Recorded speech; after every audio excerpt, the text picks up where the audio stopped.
Sunnah Fatih. Kita bahas satu persatu, satu hadis ini. Nanti. Oh gitu. Kawasan Komat mana? Lagi Siti Atang.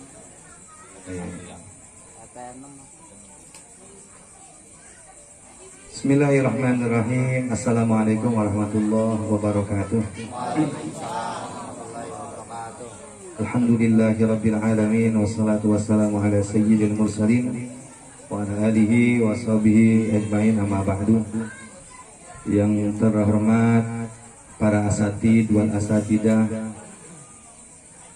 dan jamaah paguyuban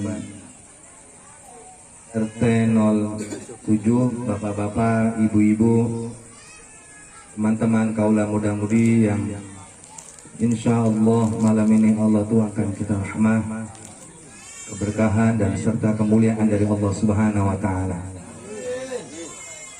Sebelum dan juga kita panjatkan puji kehadirat Allah Subhanahu wa taala yang begitu banyak, yang selalu memberikan kita nikmat. Dengan nikmat yang Allah berikan, kita dapat bermuajah kembali dalam rangka kajian bulanan.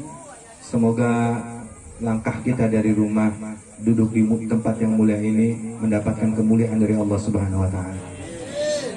Salawat dan salam terlimpah curahkan kehadiran Nabi Yuna Muhammad sallallahu alaihi wasallam, dengan penuh harapan semoga kita selalu dijadikan umatnya yang selalu istiqomah dalam mengikuti sunnah Rasulullah sallallahu alaihi wasallam.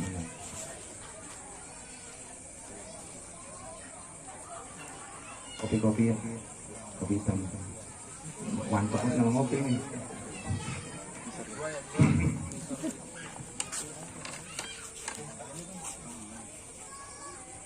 Jamaah tahlim yang dimuliakan Allah Subhanahu wa taala. Ini kitabnya berarti nggak ketemu nih ya? Tapi udah ada. Kitabnya mah udah ada, cuma nggak ketemu. Oh, nyimpen Ustaz Komar. Udah kayak kelereng aja hilang ya. Kita mau pegang ketemu. Oh. Tapi inget nggak kajian saya sampai di mana? Saya kira Bapak lupa, saya kagak ingat ini.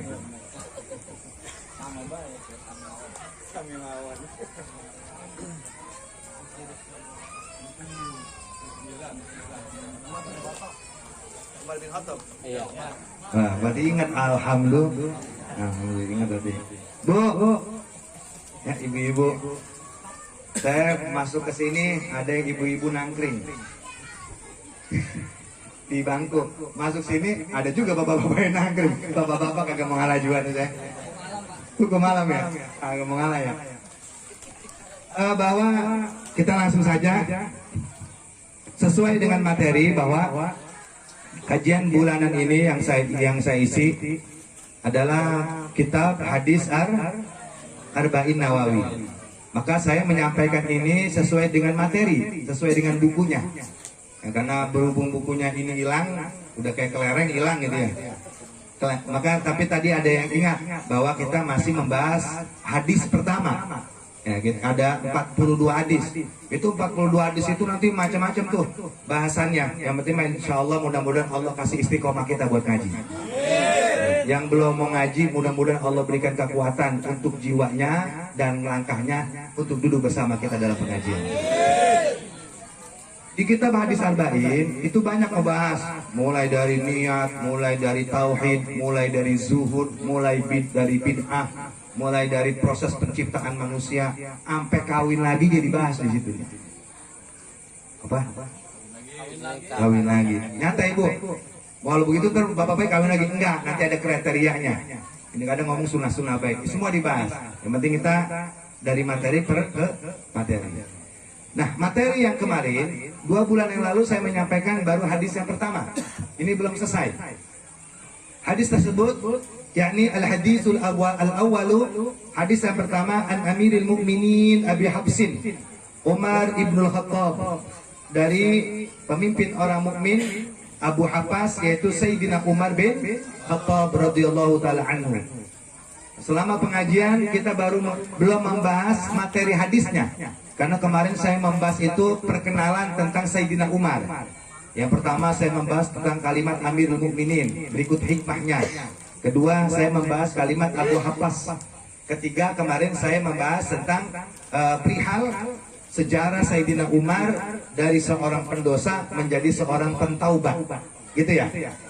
Sayyidina Umar intinya seorang mandor, kalau adanya sekarang seorang pendosa, raja mabuk, bahkan pengen bunuh Nabi, akhirnya dia dapat hidayah taubat kepada Allah sampai menjadi sahabat. Hikmahnya dari Sayyidina Umar yang bulan lalu saya sampaikan, ternyata tidak ada dosa yang tidak diampuni oleh Allah Subhanahu wa taala. Semua dosa itu ampuni. Intinya 2 bulan yang lalu saya sampaikan, ternyata Sayyidina Umar ini seorang pendosa, tapi dosa yang dia lakukan ini menjadikan dia, mendorong dirinya semakin dekat kepada Allah. Maka sampai ada kalimat, jika dosa yang kita lakukan membuat diri kita ini merasa hina di hadapan Allah, sehingga kita bertaubat kepada Allah Subhanahu wa taala, maka dosa itu lebih baik daripada tasbihnya orang-orang yang sombong. Itu kemarin udah saya bahas, jadi nggak perlu saya bahas lagi. Yang pengen lihat itu lihat di live-nya. Maka malam ini kita akan membahas materi hadisnya. Kan materinya belum. Yaitu an Amirul Mukminin Abi Hafsin Umar ibn Khattab radhiyallahu taala anhu qala, bahwa hadis yang pertama ini dari Sayyidina Umar radhiyallahu taala anhu, semoga Allah meridhoinya, qala telah bersabda, qala telah berkata Sayyidina Umar bin Khattab, sami'tu Rasulullah sallallahu alaihi wasallam. Ternyata Sayyidina Umar ini Pak, Bu, mendengar langsung Nabi Muhammad bersabda kepadanya. Ini Umar ini langsung dari Nabi. Langsung dari Nabi Muhammad. Kalau kita kan dari siapa? Dari pulan terus sampai ke Sayyidina Muhammad sallallahu alaihi wasallam. Makanya sampai ada bahasa bercandaan santri itu, kita mah hadis an dari siapa desa sampai ke Nabi Muhammad. Nah ini mas Sayyidina Umar, karena memang beliau hidup di masa Nabi, beliau langsung dari Nabi Muhammad berkata kepadanya dan kepada sahabat yang lain. Apa ucapan Nabi Muhammad? Apa perkataan Nabi Muhammad kepada Sayyidina Umar ibn Khattab radhiyallahu taala anhu? Qala sami'tu Rasulullah sallallahu alaihi wasallam yaqul, bahwa Nabi Muhammad bersabda langsung kepada Sayyidina Umar, kata Rasulullah, innamal a'malu bin niyyati. Ini hadisnya. Ya, kalau ada hadisnya enak sama-sama melihat. Nabi Muhammad berkata, innamal a'malu bin niyyati wa innama likulli imri'in ma nawa. Faman kanat hijratu ila Allah wa rasulih fa hijratu ila Allah wa rasulih. Wa man kanat hijratu lid dunya yusibuha aw imra'atin yunkihuha fa hijratu ila ma hajara ilaih. Rawahu Imam al-Muhadditsin Abu Abdullah Muhammad bin Ismail bin Ibrahim bin Mughirah bin Bardizbah al-Bukhari wa Abu Husain Muslim bin Hajjaj bin Muslim al-Qushairi an-Naisaburi fi sahih maladainuma asal kutubil musannafati. Kita bahas satu persatu satu hadis ini. Nabi berkata kepada Sayyidina Umar dan juga kepada sahabat yang lain, innamal a'malu bin niyyat. Sesungguhnya setiap perbuatan yang baik, sesungguhnya setiap aktivitas yang baik, bin niyati akan dibalas kebaikan perbuatan tersebut, akan dibalas kebaikan kegiatan baik tersebut, bin niyati bergantung kepada niatnya. Itu kata Rasulullah SAW. Setiap amal ibadah itu dianggap sah bagaimana niatnya. Ini saya mau bahas fikihnya dulu, nanti saya kembangkan. Bapak-bapak, ibu-ibu yang dimuliakan Allah, saya bahas fikihnya dulu ya. Setiap amal ini mencakup ibadah. Amal sholat, amal puasa, amal zakat, amal haji, amal umroh, amal silaturahmi, amal ngaji. Amal itu kan perbuatan. Nah, ini dianggap sah. Itu bagaimana niatnya? Jika diniati sah, jika tidak diniati maka tidak sah. Saya bicara fikih dulu. Pertama, yang paling mudah itu niat. Lalu niat sendiri dalam fikih. Ingat saya bahas fikih dulu. Yang paling di dalam fikih niat itu adalah wa mahalluha bil galab wa talaffudu bil lisani sunnatun. Niat itu tempatnya adalah di dalam hati. Wa talaffuz bil lisan sunnatun. Adapun mengucapkan niat dengan lisan, dengan mulut kita itu hukumnya sunnah. Ini fikihnya dulu ya. Jadi tempatnya niat itu di dalam hati. Wa ta'rifuhu, dan pengertian niatnya, definisi niat itu qasdu syai' muqtaranan bi fi'li. Niat itu definisinya tadi tempatnya di hati, ngucapinnya sunnah. Definisinya menyengaja sesuatu disertai dengan pekerjaan. Menginginkan sesuatu langsung disertai dengan pekerjaannya. Itu namanya niat dalam istilah fikih. Contoh Pak, sholat. Jadi niat itu, Bu, lihat saya, bahwa niat itu adalah melakukan sesuatu, menginginkan sesuatu langsung disertai dengan pekerjaan tanpa ada jeda. Kalau ada jeda saja itu bukan niat. Itu namanya azam dalam istilah fikih. Azam itu menunda melakukan sesuatu, pengennya sekarang, besok melakukannya. Contoh kita ngomong begini, malam Minggu, malam Senin, hari Selasa besok, saya niat banget mau silaturahmi ke rumah si Fulan. Ngomongnya malam Senin, silaturahminya Selasa. Nah, secara fikih ini tidak dinamakan niat, ini namanya azam. Namanya pakai za, azam. Kalau pakai jim, ajam, itu selain bangsa Arab. Itu tidak dinamakan niat, azam namanya. Kalau niat itu disertai dengan perbuatannya, pengen langsung berbuat. Mana contohnya? Seperti kita sholat.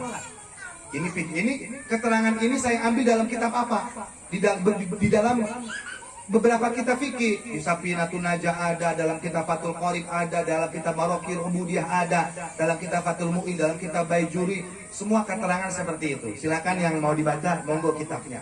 Jadi bukan paham saya. Ini paham para ulama. Contoh kita sholat. Sholat, tadi niat disertai dengan pekerjaan. Kita sholat, kapan niat? Tepatnya niat di dalam hati.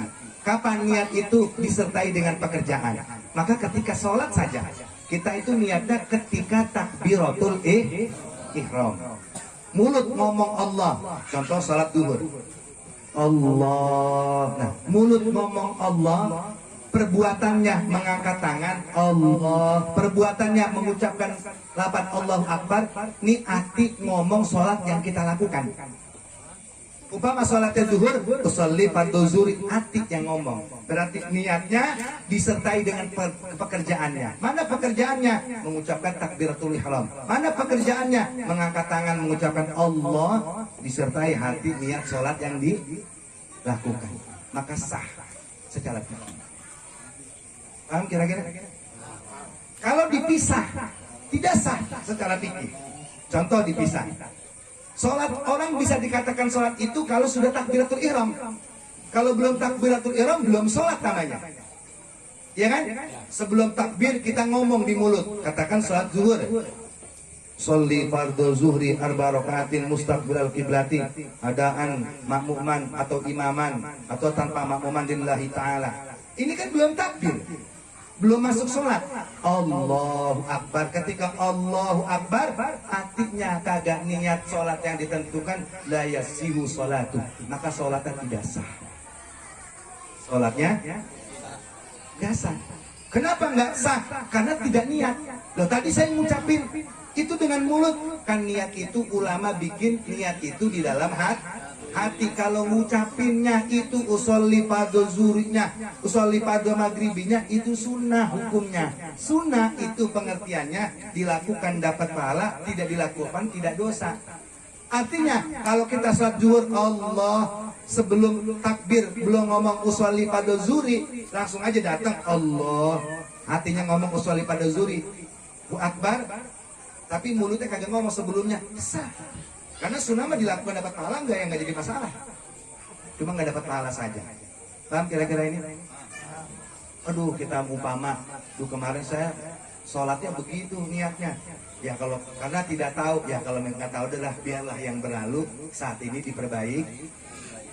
Ya, yang lalu biar berlalu, jangan dipikirin, ditaubati. Udah istighfar, taubati, karena mungkin belum tahu ya, belum tahu. Nah besok diperbaiki.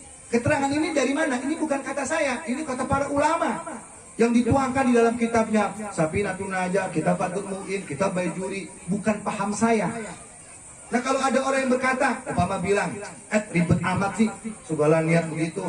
Kapan Allah mah, umpama kita kagak ngomong artinya usolli fardhu zuhri, ya nggak ngomong Allah mah kapan tahu, betul nggak? Kapan Allah mah tahu? Gampang jawabnya. Jangan bilang Allah mah tahu, Allah mah serba tahu. Bahkan Allah mengetahui apa yang kita tidak ketahui.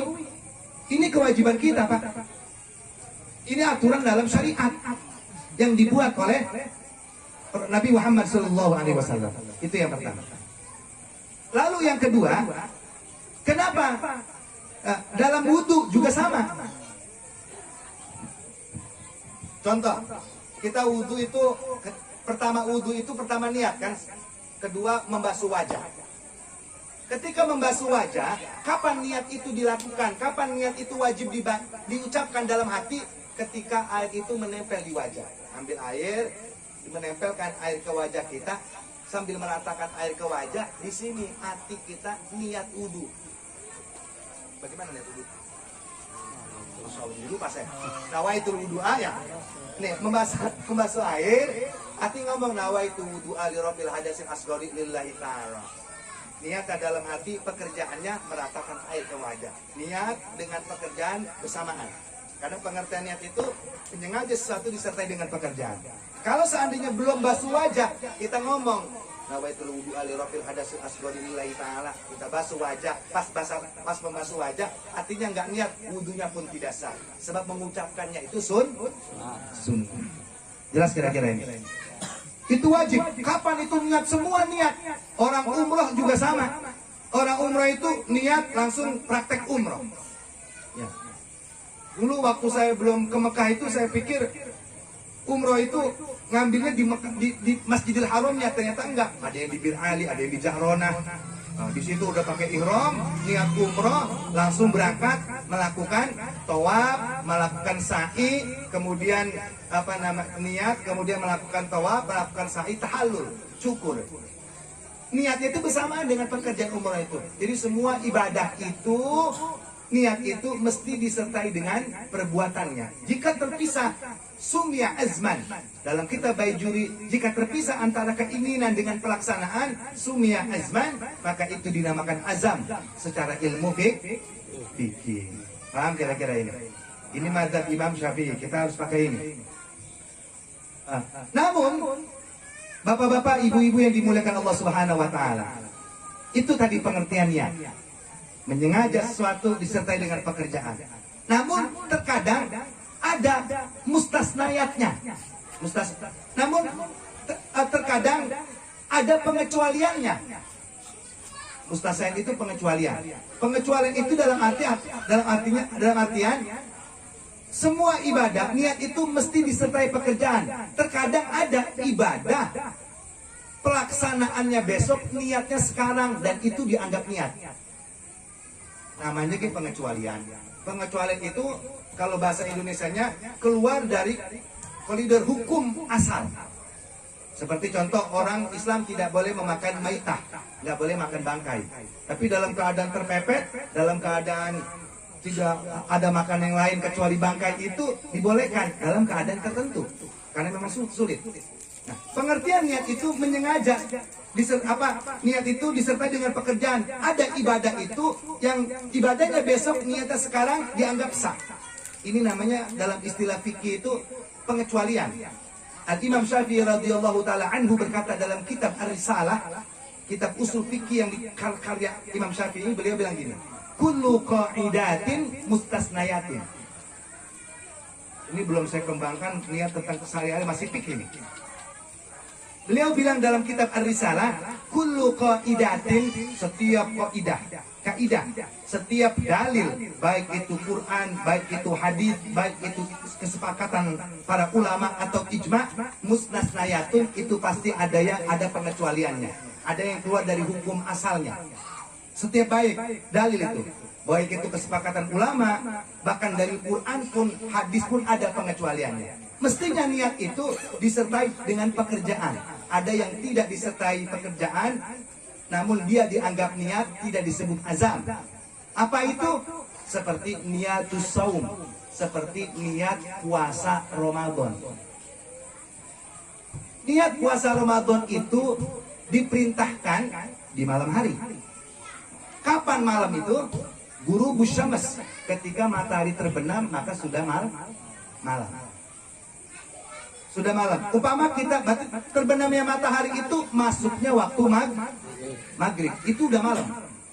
Sudah malam. Nah, kemudian kita buka puasa.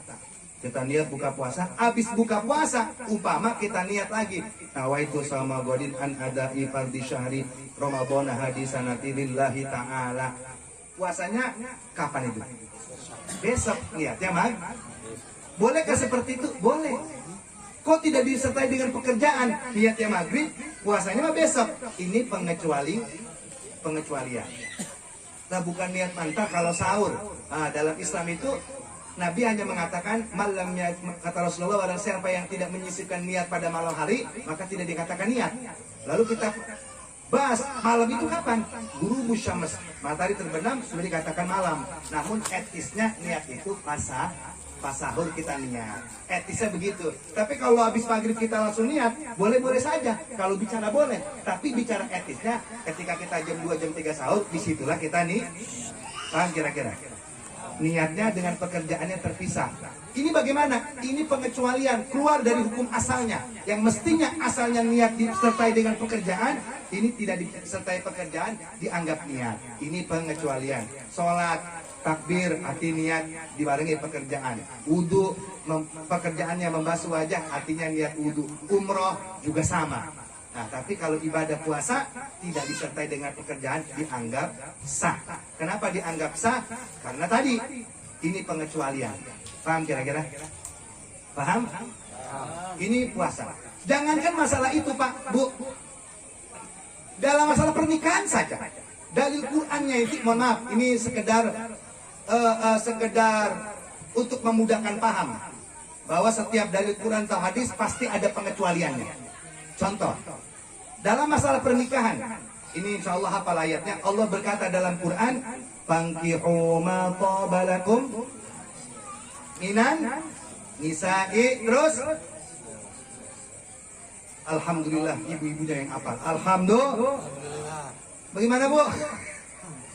Fankihu ma taba lakum, nikahilah ma taba lakum, perempuan yang kamu senangi.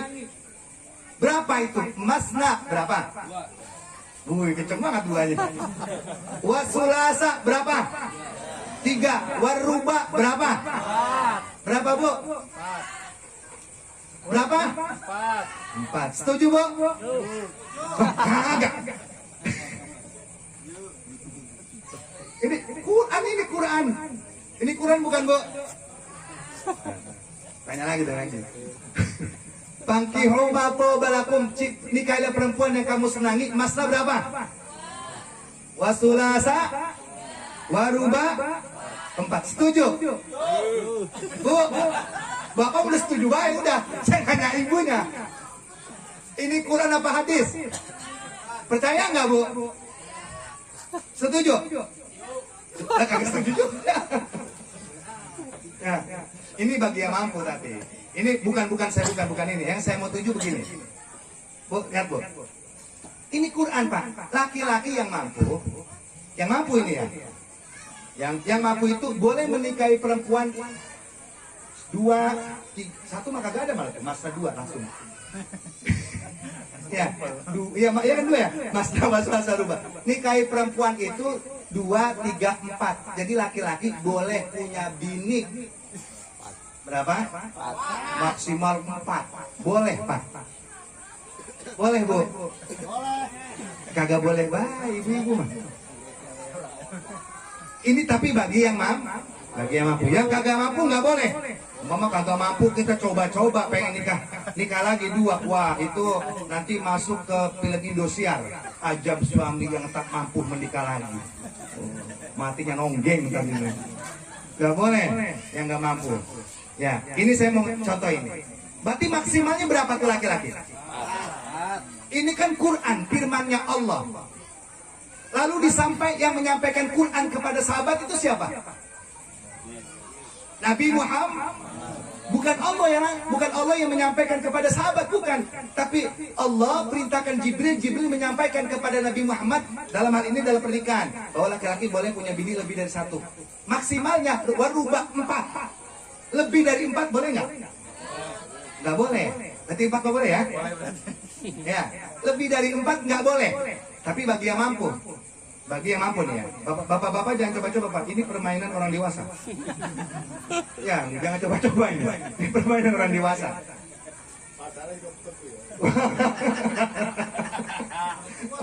Kempet apa doyan ini? Wah, kayaknya doyan nih. Ya, jangan. Artinya ini sekedar contoh. Jadi batasnya rubah 4. Itu Nabi ngomong tuh sama sahabat tuh. Kamu boleh nikahi perempuan 2, 3, 4. Batasnya 4. Lebih dari 4 nggak boleh. Nabi, ini perintah Allah. Ini firman Allah. Nabi Muhammad Sallallahu Alaihi Wasallam, beliau sendiri itu istrinya 4 apa lebih dari 4? Hah? Lebih. Nabi Muhammad sendiri itu istrinya lebih dari 4.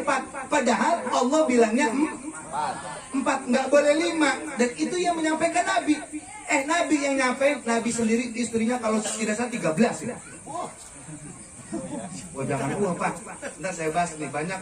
Ya, Nabi istrinya 13. Nabi meninggal dunia, yang ditinggal istrinya 9 yang hidup. Siapa 9 istri yang hidup itu? Yang ditinggal Nabi ketika wafat: Aisyah, Hafsah, Saudah, Sofiyah, Maimunah, Romlah, Hindun, Zainab, Ruqayyah.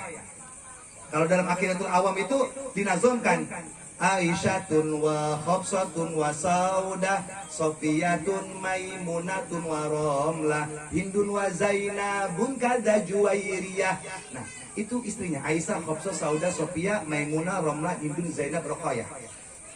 Nabi meninggalkan 9 istri. Tadi Quran batasnya berapa? 4. Lalu kita berpikir, berarti Nabi Muhammad ini melanggar batas yang sudah ditentukan oleh Allah. Betul nggak?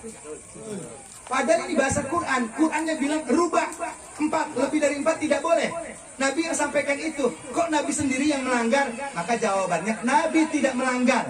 Kenapa Nabi tidak melanggar? Ini mustasnayat, ini pengecualian, ini dibolehkan hanya untuk Nabi Muhammad Sallallahu Alaihi Wasallam, yang boleh istrinya lebih dari 4. Umatnya biar mampu, biar kaya, nggak boleh.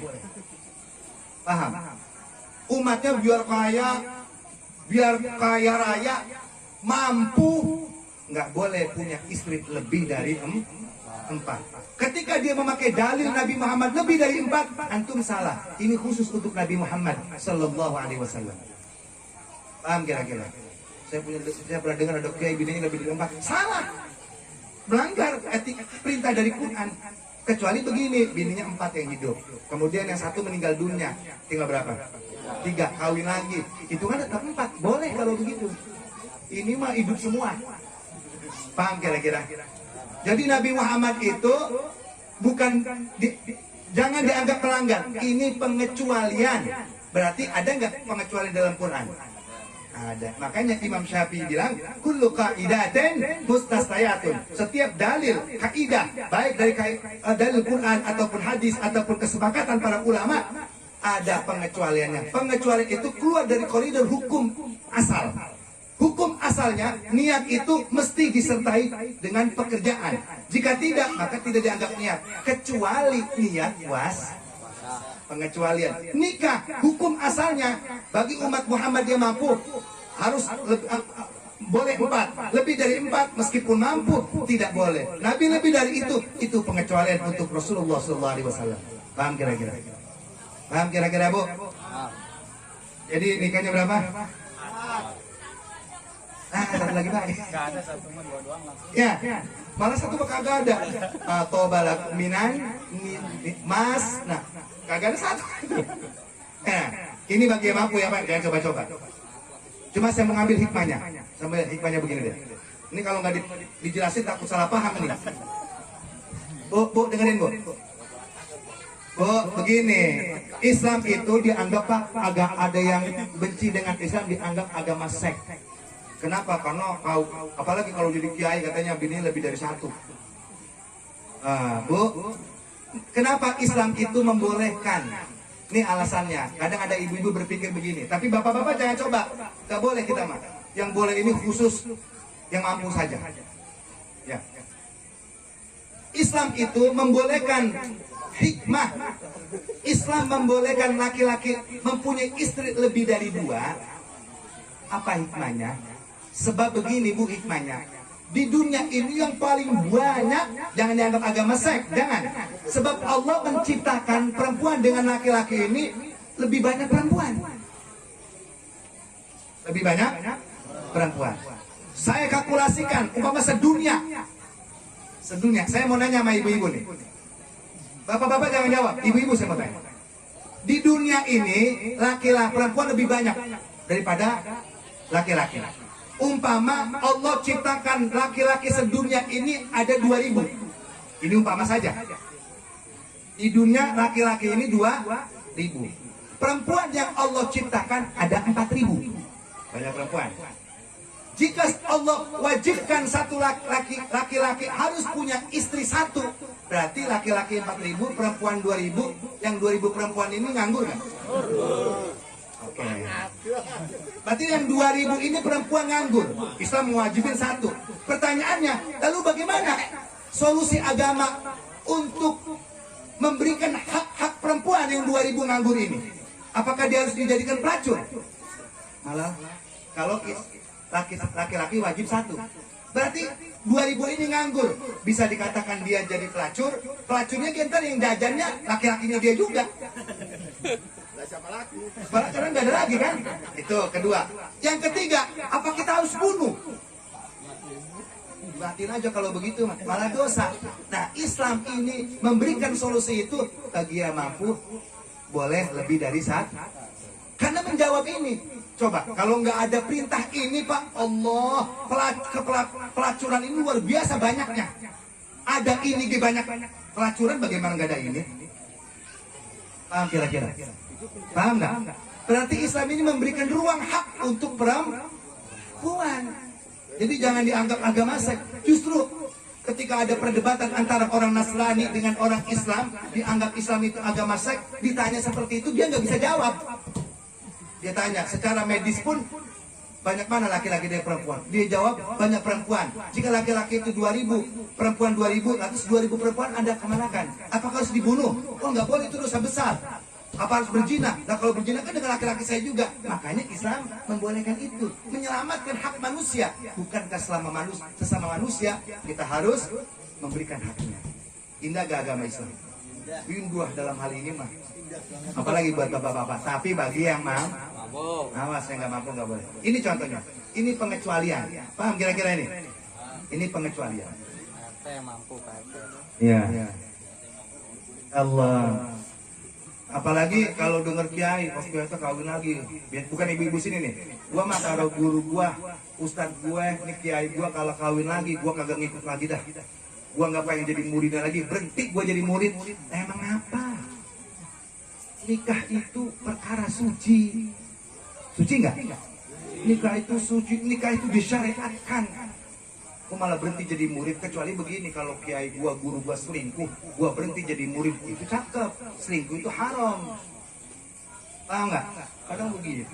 Ulama dulu mah ulama tasawuf, bininya kagak ada yang satu. Syekh Abdul Qadir bininya lebih dari satu. Sultan Hasanuddin lebih dari satu. Anjur Syarif Hidayatullah Cirebon nggak lebih dari satu. Habib apa namanya luar Batang lebih dari satu. Yang bininya satu mah ustaz syariat, tahlilan, ratiban bininya satu. Karena kamu tahu bini. Siapa itu? Saya. Termasuk saya. Kalau ulama sufi mah nggak ada satu Pak. Banyak gitu, lebih dari satu. Nah ulama, kalau ustaz yang modelnya saya nih, bininya cukup satu aja, karena takut sama bini. Awas, nggak boleh nih ya. Itu ingat. Apa namanya? Lihat. Jadi itu pengecualian. Itu pengecuali. Itu yang kedua. Jadi kaidah. Yang ketiga, ini masih fikih saya bahas. Belum awal belum. Masih pikir lagi. Yang ketiga, Bu. Kenapa niat itu mesti diucapkan di dalam hati? Nah, usolli fardhu zuhri, nawaitu sama godin. Nawaitu sama anak Ramadan hadisanati lillahi taala. Apa tujuannya? Sekarang tujuannya. Tempatnya dalam hati, pengertiannya niat itu disertai dengan pekerjaan, kemudian ada pengecualian. Sekarang yang keempat, tujuan niat sendiri itu apa? Nah, ternyata ulama memberikan pengertian tujuan niat itu adalah litumayyiz bainal faraid bil faraid, atau litumayyiz bainal faraid bin nawafil, atau litumayyiz bainal ibadah wal adat. Dengarkan. Tujuan daripada niat itu adalah untuk membedakan bainal faraid bin nawafil, bainal ibadati wal adati, bainal faraid bil faraid, untuk membedakan ibadah wajib dengan wajib yang lain. Jadi begini, ibadah yang wajib diniati adalah, ini bukan kata saya cuma baca dalam kitab, antum baca dalam kitab Bajuri Fathul Man semua seperti itu.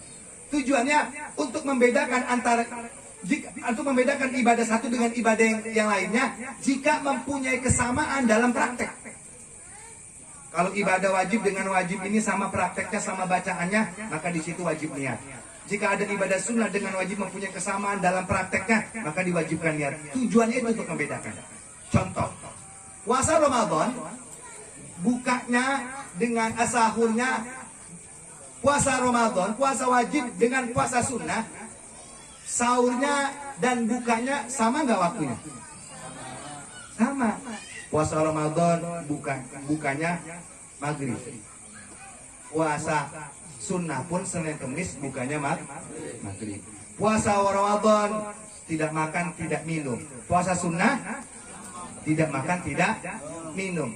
Nah, ini kan prakteknya sama, waktunya sama, sahurnya sama, bukanya sama. Lantas mana yang membedakan? Niat. Itu untuk membedakan. Sholat duhur dengan sholat asar sama. Rokaatnya sama-sama 4, rukunya sama, sujudnya sama, tahiyatnya sama, semuanya sama. Maka yang membedakan niat. Maka setiap umroh dan haji sama prakteknya, tapi waktunya yang berbeda. Ngambil niat haji dan umroh sama di Jarun atau di Bir Ali. Nah, maka yang membedakan niatnya. Maka jika ibadah ini punya kesamaan sunnah dengan sunnah, orang sunnah dengan sunnah, wajib dengan sunnah, maka wajib niat.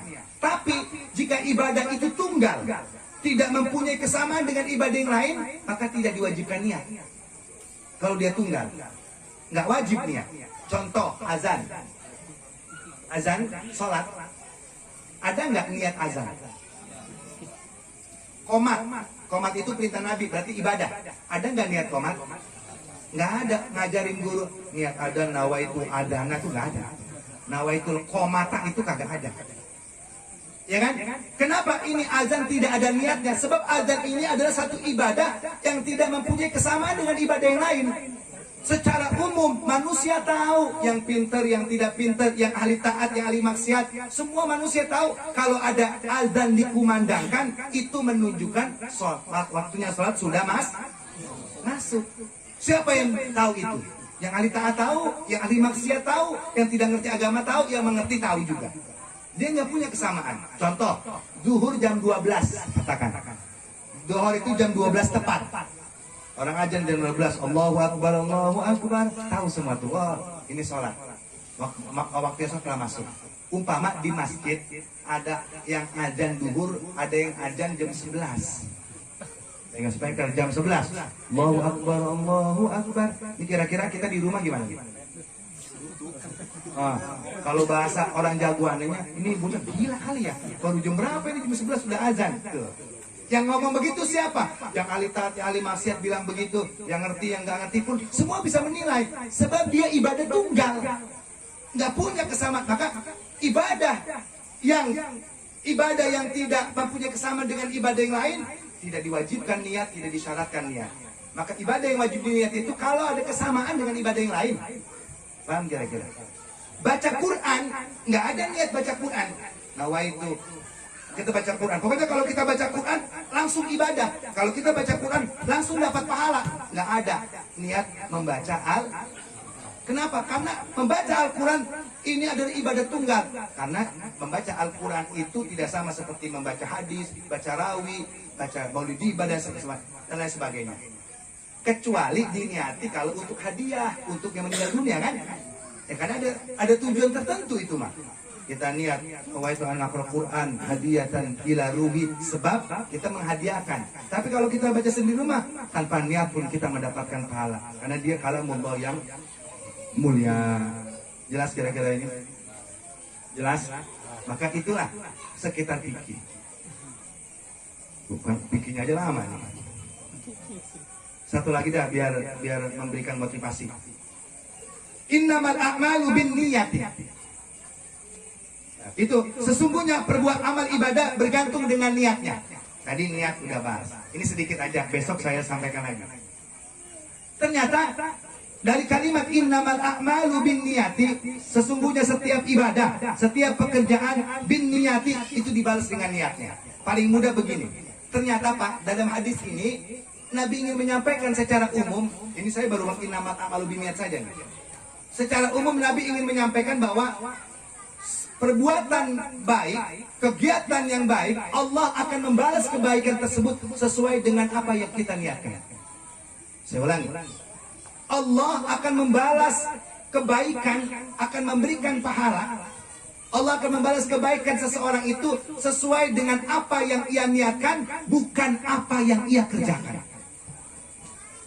Itu maknanya. Allah membalas kebaikan seorang sesuai dengan apa yang ia niatkan, bukan apa yang ia kerjakan. Kok bukan apa yang ia kerjakan? Karena terkadang banyak pekerjaannya baik, amalnya baik, perbuatannya baik, ngaji baik nggak? Minta dana buat masjid. Innamal a'malu binniyat. Sesungguhnya setiap Baik nggak? Cari dana buat yatim piatu pakai proposal baik nggak? Itu baik ibadah semua. Terkadang ada orang bikin yayasan yatim piatu, lalu dia bikin proposal. Umpama masjid ya, bukan masjid, ini contoh. Allah membalas sesuai dengan apa yang kita niatkan, bukan apa yang kita kerjakan. Kita bikin masjid, merenovasi masjid, madrasah, majlis, dan anggarannya umpama 100 juta. Tapi kita lihat ini, kayaknya nih anggaran kita bikin 100 juta. Paling habisnya 20 juta. Habisnya 20. Keluar tuh dana 100 juta, habisnya 20 juta. Lalu 80 jutanya kantong buat dia. Buat dia jajan, lumayan. Habisnya paling 30 juta. Dananya keluar 50 juta, lumayan 20 juta buat kita beli baju baru. Pertanyaan saya, bagus nggak dia bangun masjid? Bagus bangun masjidnya. Ya kan? Tapi ingat, ketika dia mencari keuntungan di situ, apa kata Rasulullah? Innamal a'malu binniyat. Ingat, Allah itu akan membalas apa yang kamu niatkan, bukan apa yang kamu kerjakan. Meskipun pekerjaan kamu bagus, membangun masjid bagus, tapi niatmu untuk keduniaan, niatmu untuk mengenyangkan perutmu sendiri, pekerjaan antum yang bagus membuat masjid itu tidak mendapatkan nilai apa-apa di sisi Allah Subhanahu wa taala. Paham? Paham nggak kira-kira? Kita bikin pengajian, bagus nggak pengajian? Bagus. Blok sini bikin pengajian, yang di sono bikin lagi. Tapi tujuannya, nah, niatnya nih, tujuannya bagian. Biarin gua bikin pengajian lagi, biar gua kalahin dia, gua saingin dia. Ngajinya bagus nggak? Tapi tujuannya untuk menghancurkan hati umat yang lain, menghancurkan pengajian lain. Ingat, pengajian antum tidak mendapatkan pahala karena Allah, kata Nabi Muhammad SAW, innamal a'malu binniyat. Perbuatan baik, ibadah itu bergantung dengan niatnya. Maknanya Allah membalas apa yang kita niatkan, bukan apa yang kita kerjakan. Meskipun kerjaan kita bagus ngaji, tapi tujuannya menghancurkan pengajian yang lain, tidak mendapatkan pahala. Paham kira-kira? Banyak yang begitu. Banyak yang begitu. Tujuannya saingan. Coba datengin guru gua nih. Bukan gurunya itu, ini guru gua. Nah, guru mau diadu emang yang jago. Paham nggak? Ini kadang ada murid yang begitu Pak, murid seperti geledek gitu ini. Paham nggak? Lah gurunya biasa aja. Nah ini, biar kata jamaahnya banyak nggak dapat Pak. Makanya pantas Nabi itu innamal a'malu bin. Gua bikin maulid nih, di sana dibaca gua bikin maulid itu tujuannya buat saingin. Itu maulidnya jadi dosa. Karena tujuannya jelas. Kata siapa itu? Kata Nabi. Mana dalilnya? Innamal a'malu bin. Cukup dalil itu sudah jadi bukti pahala yang diberikan oleh Allah. Allah balas kita itu sesuai dengan apa yang kita niatkan, bukan apa yang kita kerjakan. Karena banyak pekerjaan yang baik, tapi banyak apa niat yang busuk, yang buruk dibungkus dengan pekerjaan yang baik. Betul nggak? Dibungkus dengan yang dikira dia dapat pahala, itu dapat azab malah. Makanya ilmunya kita jadi berkah. Ya, mendirikan pengajian, menghancurkan umat, mendirikan daulah Islam, tapi memperpecah belah umat. Tadi masalahnya. Maka kalimat yang paling betul, orang yang sudah ibadah, luruskan niatmu betul-betul karena Allah. Yang belum ibadah, semoga Allah berikan kekuatan agar dia mau ibadah. Jadi yang ibadah jangan merasa paling hebat. Ente udah ibadah, niat ente benerin karena Allah. Yang belum ibadah, doain mau ibadah. Itu cakepnya. Paham kira-kira? Paham kira-kira ini? Innamal a'malu bin niat. Lalu ada hadis Nabi Muhammad juga mengatakan, niatul mukmin khairun min amali.